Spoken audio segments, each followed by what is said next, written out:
Nothing is more active than thought, for it travels over the universe, and nothing is stronger than necessity, for all must submit to it. Thales of Miletus. Good afternoon, everybody. It's your favorite aspiring revolutionary here, wandering author, reminding you that we are all the authors of our own lives. As always, my message remains the same. Spend less, live more, earn your freedom with frugality. Today, I am voyaging through the Greenway near Stone Rivers in the northeastern side of Nashville in Tennessee, and we're going to continue looking at early archaic Greek history and 4 key developments that we see in their cultures after the Dark Age from the fall of the Mycenaean Greeks are writing, the evolution of government. Suddenly there's all kinds of tyrants everywhere, but they kind of viewed them differently than we do today. The advent of coinage, like money, and then pre-Socratic philosophy, which represents a departure from the way man relates to the world that we've seen previously. So, we don't ever really think about how integral the languages we use to speak and communicate our ideas are to shaping the way that we think. But after the fall of Mycenaean Greece, writing basically disappears from the Aegean until about the 800s BCE, when the Greeks developed their alphabet by combining their script, which had no vowels, with the Phoenician script, which did have vowels. And after they did this very simple change, but revolutionary at the time, they ended up becoming the most literate society that the classical age ever saw. And it evolved quickly at the trading posts that Greek and Phoenician traders were bartering with each other at. And it rapidly spread beyond the world of commerce once it demonstrated its value and utility. At first, basically, artisans were marking their wares and letting people know where it was being made. And then by the middle of the 6th century BCE, we see written inscriptions that are used in private conversations, which, such as this one bit of scribbling that was left on a piece of pottery that says, "Thamnius, please put the saw under the threshold of the garden gate," which is almost like something your mom would leave you a note about, right?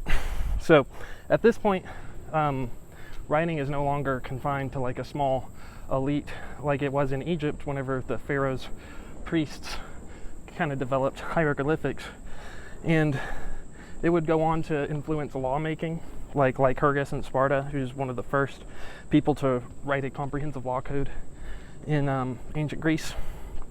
And what I thought was most interesting about their earliest laws were how many of them were about holding political office, which tells us, 1, they had political offices to hold, and 2, they were safeguarding their liberty. Very something I think a lot of us could sympathize with, the same motivations. And then for the next 2 centuries of their history, one of the biggest differences between each individual Greek state, like Sparta and Athens, is actually how they divide their power, like how they form their governments. And looking at ancient laws can give us insight into the values, traditions, and beliefs of our ancestors and what they held valuable. Without them, we wouldn't be here, right?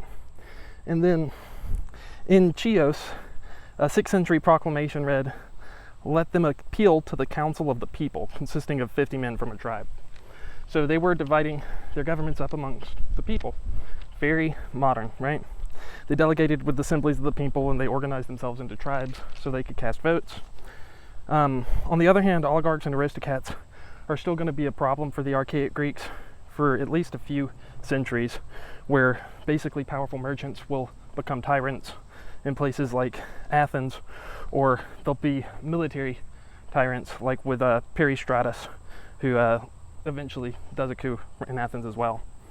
Now, we're still just before the development of Greek hoplites, but that is going to be a huge force that allows average Greeks to begin elevating themselves into the higher levels of society after the Persian Wars. Greek culture has always been kind of identified with hoplites. If you've ever played Age of Empires, they're one of the best units in the game. So they've had a good reputation for a long time. And we see a series of good rulers that leads kind of like to a proliferation of like a golden age. Basically a lot of merchants and craftspeople. There's the development of what we might call a middle class today, looking back. some scholars have even called them with the same terms that our early American founding fathers used, the middling sort. And amid this rising wave of commercial activity, and this new middle class would eventually fill the ranks of the classical phalanx formations, these people had to be able to arm themselves. Now again, on the other hand, we see basically oligarchs and tyrants start to take over. Tyranoi is what they called them in the ancient Greek. But the only city-state that resists falling to tyrants is Sparta. Basically every other major one, including Athens, Thessaly, Cyprus eventually rises to power in Corinth around 650 BCE, and like the last major tyrant is Hippias, who's expelled from Athens in 510. The most interesting aspect of that is like what suddenly made their society more susceptible to tyrants, and then their attitudes toward them. So we have like a poet from back then, Archaic, and he wrote, "Rule this place and hold the tyranny, and many men will envy you for sure." So maybe he is kind of being a little tongue-in-cheek right there, but the average Greeks had a certain respect for power, regardless of how it was gathered or gotten. They didn't despise tyrants quite as avidly as we do today. Maybe it was because they hadn't had a history of bad ones yet. The most successful tyrants built, like, they invested basically in bread and circuses, and they employed poets and artisans, and it kind of kept the lay folk on their side. Eventually there will be bad tyrants, and that's kind of when we see democracy fully take over in Greece. But one telltale sign is we don't really see any evidence of popular rebellions against the tyrants' rules. The only real threat against them were other aristocrats, or basically kind of like the War of the Roses in England. Just different sides of the aristocracy.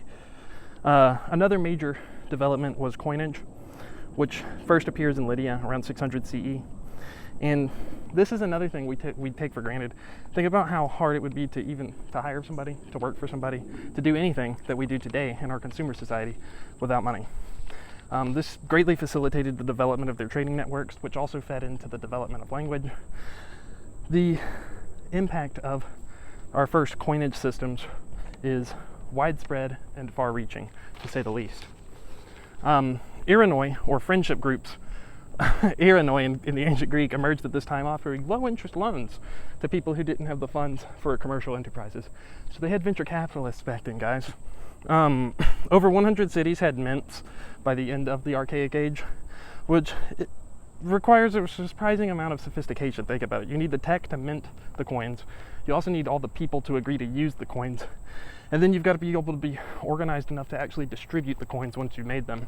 That's a surprising amount of coordination, organization, and technology for a people that had not been writing for more than 100 years, And then we have what modern scholars refer to as the Greek miracle, which is the birth of rational thinking, philosophy, and silence, all at the same time in Miletus. So before Socrates, Plato, and Aristotle rose to fame at their famous academy, there were the Pre-Socratic philosophers, the biggest of which is Thales, Anaximander, and Anaximenes.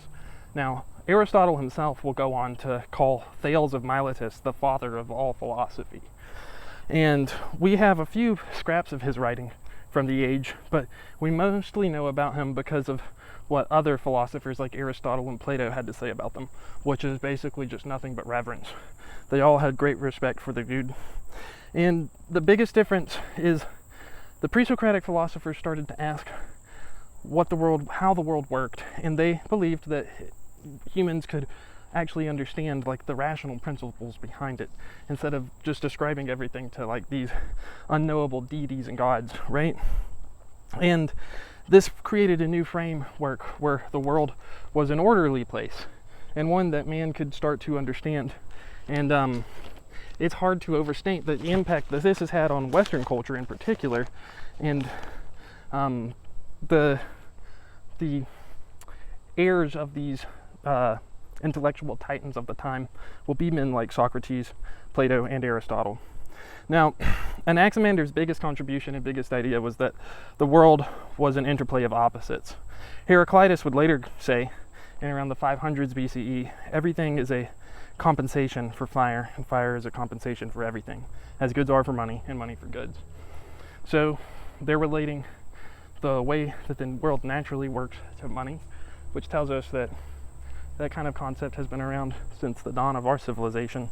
And they're using abstraction to communicate logical underpinnings of the world, which we haven't really seen prior to this.